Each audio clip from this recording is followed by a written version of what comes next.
Coucou, bonjour tout le monde, je suis Mohamed Nijan, votre professeur de français. Bienvenue sur votre chaîne YouTube Prof Nijan. Donc aujourd'hui, on va vous présenter un cours de langue dans le cadre du programme des cours de langue du première année, de la première année baccalauréat, d'accord. Donc c'est le champ lexical. Donc on va aborder la définition du champ lexical. Par la suite, on va passer à l'utilité de cette méthode d'étude.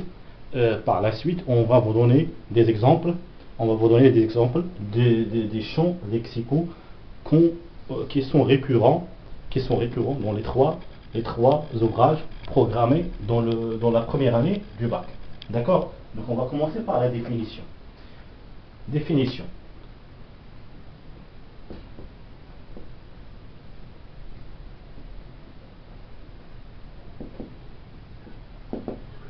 Très bien. Donc, déjà, le champ lexical, c'est quoi? Le champ lexical, c'est un réseau sémantique. C'est un réseau sémantique ou bien un réseau de sens. Un réseau de sens. Un réseau de mots qui ont le même sens qu'un autre mot épéronyme.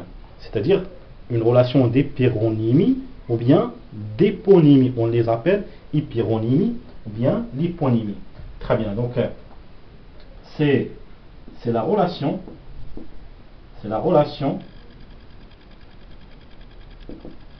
sémantique,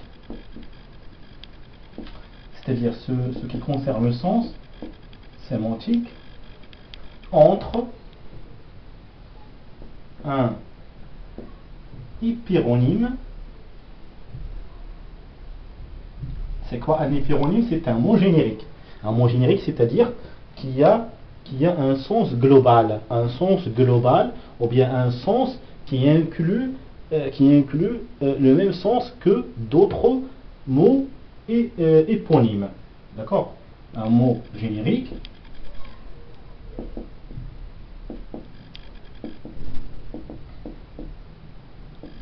donc un épéronyme dont le sens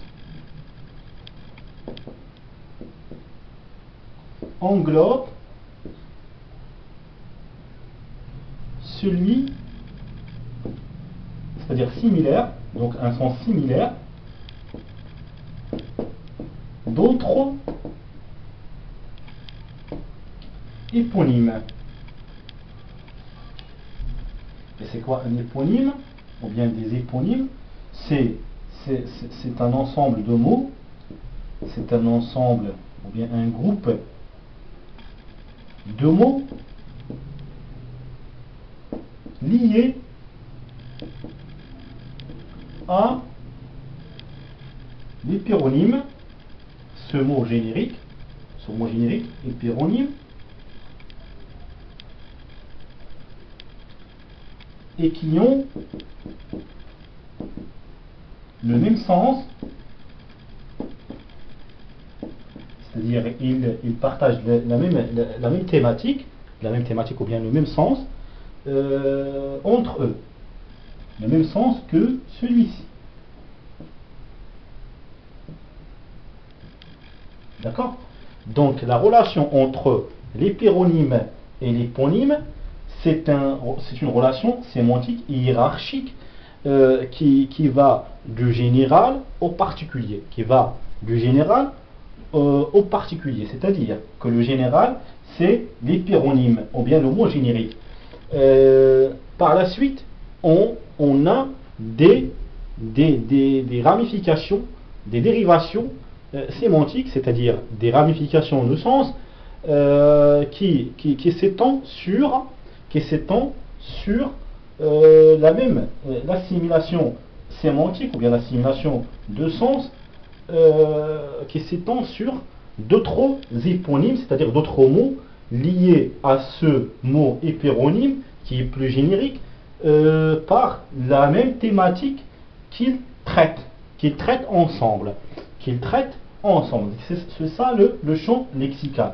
Donc le champ lexical en gros, c'est un réseau sémantique, c'est un réseau de sens qui est construit à la base à la base de plusieurs éponymes qui sont liés hiérarchiquement à un mot générique qui est l'hyperonyme. Donc je vais vous donner la fonction ou bien l'utilité de ce champ lexical.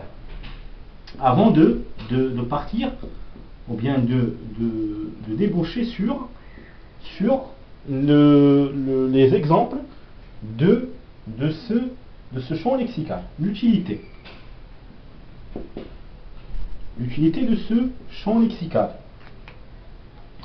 Donc, son utilité, c'est d'étudier globalement, d'une façon globale, d'une façon générique, la thématique sémantique, c'est-à-dire la thématique significative d'un texte littéraire. Donc, l'étude générale de la thématique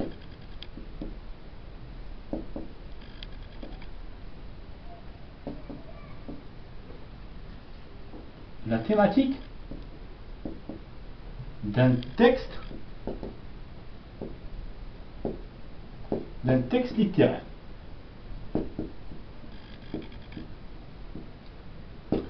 Donc, on étudie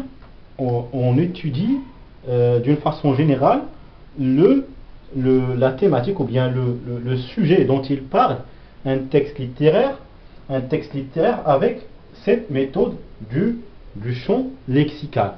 Donc on fixe le mot hyperonyme à travers la récurrence de plusieurs mots éponymes qui appartiennent à un mot générique qu'on induit ou bien qu'on déduit sur la récurrence de ces mots. Par exemple, je vais vous donner des exemples maintenant, des éponymes en relation avec un hyperonyme.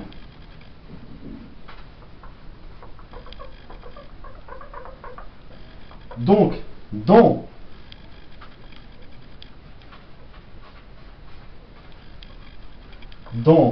le dernier jour d'un condamné, on a la récurrence de plusieurs mots éponymes qui ont une relation avec la justice. Donc la justice,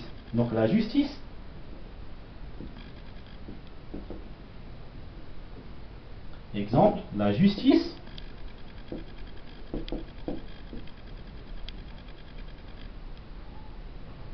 donc la justice, on peut trouver plusieurs mots qui dérivent de ce mot ou bien de cet hyperonyme. D'accord, la justice, on peut trouver même dans le titre de ce dernier jour d'un condamné, dans ce roman à thèse, on a le mot condamné, bien condamnation. Donc condamné. On peut trouver plusieurs mots, d'autres mots qu'on peut déduire nous-mêmes. Par exemple, la réclusion. On a un détenu. On a les forçats.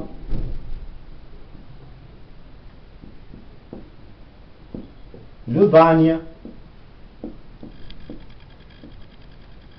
La prison.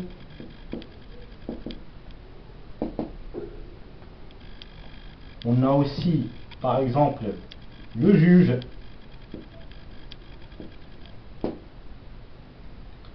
On peut trouver plusieurs mots comme la peine capitale.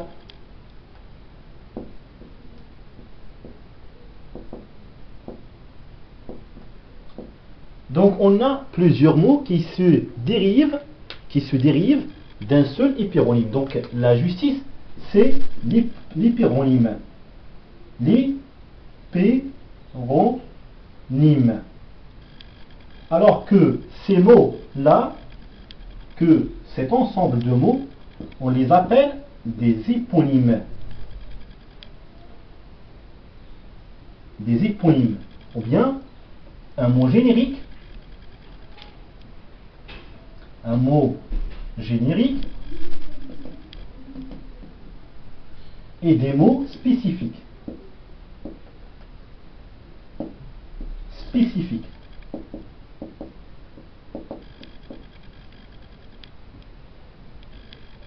D'accord? Donc on a la même. On va répéter. On a plusieurs mots qui ont le même sens, ou bien qui ont la même thématique sémantique liée à la justice. D'accord? Donc on va répéter cette même thématique, ou bien cette même méthode d'étudier un hyperonyme avec le mot de la nature. Avec le mot hyperonyme de la nature. D'accord?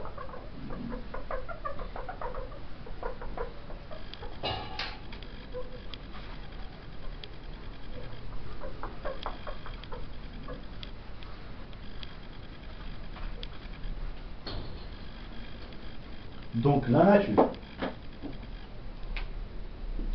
La nature.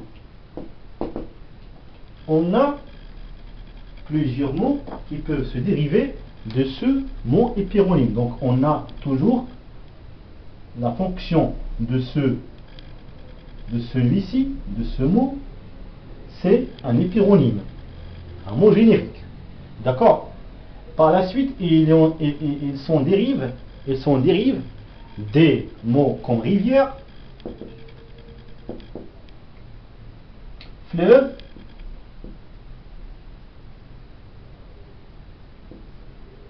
montagne,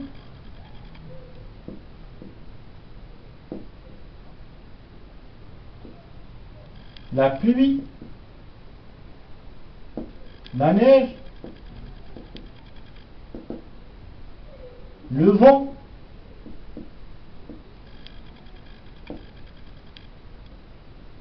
un paysage,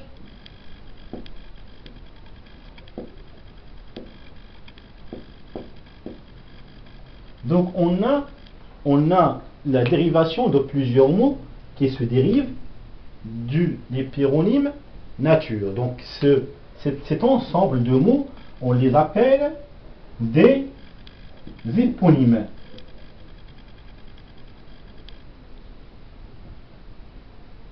Des éponymes. D'accord? Donc c'est la même chose qu'on va appliquer à un autre mot, ou bien un autre hyperonyme, celui de la mort. Celui de la mort. D'accord? Très bien. Donc on va appliquer cette méthode à l'hyperonyme mort. Donc on a la mort. C'est un hyperonyme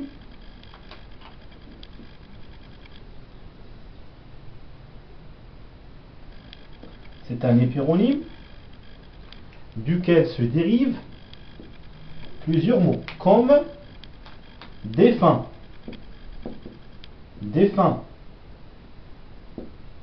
celui qui a rendu son âme, ou bien une personne qui a rendu son âme, c'est-à-dire mourir, rendre son âme. Donc c'est une expression figée. Payer sa dette à la nature. Payer sa dette à la nature. Donc on a clamsé, les obsèques,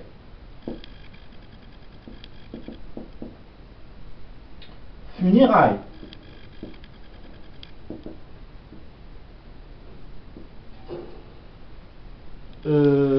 on a aussi disparition,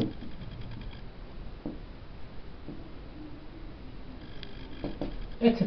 Donc on a plusieurs dérivations qui peuvent paraître de ce mot de la mort. Donc cet ensemble, ce groupe de mots, ce sont des éponymes. Ce sont des éponymes. D'accord? C'est un éponyme, c'est un éponyme, c'est un éponyme, c'est un éponyme, c'est un éponyme, c'est un éponyme, c'est un éponyme qui a une relation sémantique avec les péronymes morts. Les péronymes morts. Très bien. Donc c'était tout pour cette leçon. J'espère que c'était clair. Si vous avez des questions là-dessus, à propos de cette leçon, n'hésitez pas à me les poser dans les commentaires. Au revoir et bonne journée.